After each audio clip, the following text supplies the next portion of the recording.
महापुराण की कथा कहती है यदि राहु है, केतु है, शनि है, मंगल है, बुध है, शुक्र है, शनि है, आपको कोई भी ग्रह परेशान कर रहा है, आपके जीवन में कोई ग्रह अगर अनिष्टकारी है, आपके जीवन में अगर कोई ग्रह अनिष्टता प्रदान कर रहा है, तो निवेदन है शंकर के मंदिर में जो कलश लेकर आप जाएं, जल लेकर जाएं, उस कलश में मात्र अक्षत के 2 दाने डालकर ले जाएं, मात्र 2 अक्षत के दाने।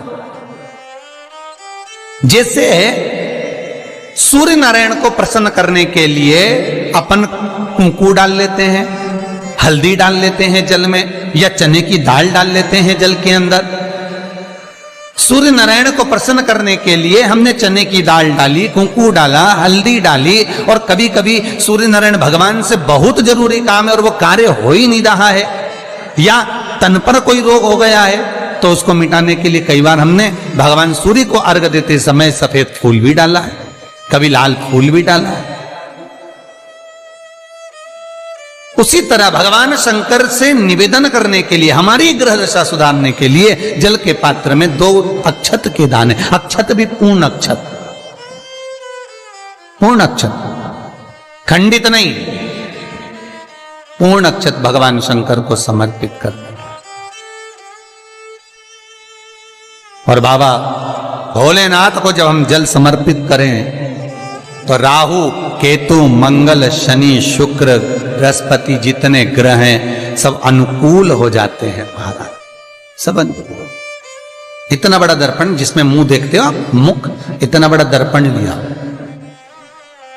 अच्छा, पहले के लोग जानते नहीं है, पहले जो घरों में, आजकल तो फैशन की बंदरवाल होती है, दरवाजे पे जो बंदरवाल लोग लगाते हैं, कहीं मोती की लगा रहे, कहीं काय की लगा रहे, परंतु पहले जो बंदरवाल होती थी उस बंदरवाल में अगर कई शहरों में, जैसे काशी साइड में, तो आज भी जो बंदरवाल मिलती है उत्तर प्रदेश में, और चलो तो गुजरात में, तो उसमें इतने बड़े बड़े कांच लगे रहते हैं, दर्पण।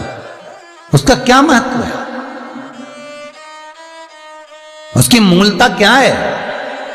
शिव महापुराण की कथा कहती है दर्पण इतना बड़ा ले लो, बंदरवाल अगर दर्पण वाली नहीं तो इतना बड़ा दर्पण लो, हनुमान जी के मंदिर में जाकर, क्योंकि हनुमान शंकर का ही अवतार है, हनुमान जी के मंदिर में जाकर हनुमान जी के उल्टे पांव का थोड़ा सा सिंदूर, चरण का थोड़ा सा सिंदूर एक कागज में लेकर आ जाइए, और हनुमान जी के छोटे भाई, हनुमान जी 6 भाई हैं, उसमें गतिमान, हनुमान जी के छोटे भाई गतिमान का नाम लो, और गतिमान का नाम लेकर उस दर्पण पर सिंदूर से त्रिशूल बना दो, सिंदूर से त्रिशूल बनाकर उस दर्पण को घर के बाहर, दर्पण का मुख बाहर की ओर, ऐसे बाहर की ओर मुख कर कर दर्पण को घर के बाहर या दरवाजे पर, बिल्डिंग पर, ऊपर जाली में, फ्रंट में, कहीं पर भी उसको लगा दीजिए। महाराज केवल शंकर का स्मरण कर कर, गतिमान का नाम लेकर, हनुमान के उल्टे पांव का सिंदूर का त्रिशूल बनाकर जो दर्पण को लगा देता है, आपको 1 महीने के अंदर अंतर मालूम पड़ जाएगा कि पिछले जो महीने निकले हैं उस महीने का अंदाजा लगाना कि घर में लोग कितने बीमार पड़ते थे, और इस दर्पण को लगाने के बाद बीमारी कम हुई कि नहीं हो कम तो ठंडा कर देना, क्या जा रहा है, पर करके जरूर देखना, विश्वास रखकर करोगे, भगवान शिव का अनुमोदन कर कर, भगवान शंकर पर विश्वास रखकर करोगे तो बीमारी घेर नहीं सकती। अकाल मृत्यु वो मरे जो काम करे चंडाल का, काल उसका क्या बिगाड़े जो भक्त हो महाकाल का। शंकर की आराधना करने वाला, शिव का स्मरण करने वाला, शिव का निवेदन करने वाला, शिव अर्चना में डूबने वाला, शिव का अनुमोदन करने वाला कभी दुखी नहीं हो सकता। बन सके तो बेलपत्र और समी पत्र शंकर को चढ़ाना है, 5 बेलपत्र, 11 समी पत्र। बन सके 108 चावल के आखे दाने ओम नमः शिवाय जप कर शिव को समर्पित करना। महाराज दुख तकलीफ ज्यादा है, रोग बीमारी ज्यादा है, तो पानी में लाल चंदन घोलकर, लाल फूल डालकर, बेलपत्री के पेड़ के नीचे। कई लोग कहते हैं गुरुजी क्या दूध चढ़ाना जरूरी है शंकर पर? कई लोग कहते हैं गुरुजी क्या दही चढ़ाना जरूरी है शंकर पर? शहद चढ़ाना जरूरी है? घृत चढ़ाना जरूरी है? शक्कर चढ़ाना जरूरी है? शिव महापुराण की कथा कहती है 5 चीजें शंकर भगवान पर चढ़ती है। दूध अर्थात घर में लक्ष्मी की वृद्धि करता है, इसलिए चढ़ाया जाता है। दही शंकर भगवान पर इसलिए चढ़ाते हैं क्योंकि यह परिवार को जोड़ता है। जिसके परिवार में क्लेश ज्यादा होता है, जिसके परिवार में आपस में तकरार ज्यादा होता है, उसको दही जोड़ता है। शहद घर में चिड़चिड़ प्रवृत्ति को समाप्त करता है। घी रोग को समाप्त करता है। शक्कर मिष्ठान घर में यदि लक्ष्मी आकर जा रही हो तो मिष्ठान समर्पित किया जाता है। इसलिए पंचामृत स्नान का भाव शिव महापुराण कहती है। पंचामृत स्नान का भगवान, इसलिए 5 चीजें शंकर को समर्पित हैं। दूध, दही, घृत, शहद, शक्कर अर्थात मिष्ठान। शक्कर से मूलतः यहां शिव महापुराण में शक्कर नहीं लिखी है, मिष्ठान। अब लोग शक्कर पीस कर अभिषेक करते हैं, परंतु मिष्ठान अर्थात गाय के दूध से निर्मित कोई मिठाई,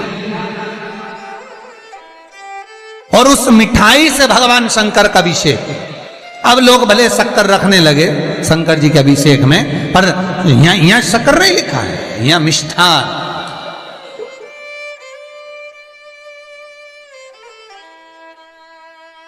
हमारे यहां सहज भाषा में कहते थे उसको खांड अर्थात मीठा। भगवान शंकर को समर्पित हो।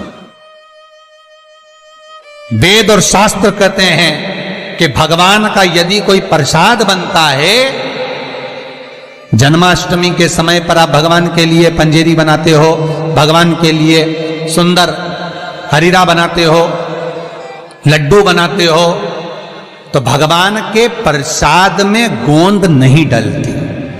ध्यान रखना, आपकी बहू का जापा हो, डिलीवरी हो, तो खूब बादाम गोंद सब तल तल के खिलाओ, पर भगवान का जापा हो, भगवान का जन्मदिन हो, भगवान का जन्मोत्सव हो, राम कृष्ण का जन्मोत्सव हो, तो उसमें गोंद तलकर प्रसाद में कभी मत डालना, क्योंकि उसमें ब्राह्मण हत्या का अंश है। ब्राह्मण हत्या। और विद्वान जो ब्राह्मण होते हैं साहब, जिन्होंने शिव महापुराण की कथा या भागवत पुराण पढ़ी होती है, सुनी होती है, वो ब्राह्मण कभी भी, जो विद्वान ब्राह्मण होंगे, वो कभी भी गोंद का लड्डू, गोंद तली हुई कभी नहीं खाएंगे।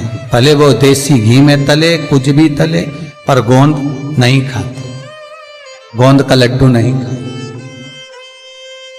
क्यों? क्योंकि इसमें ब्राह्मण हत्या का अंश है।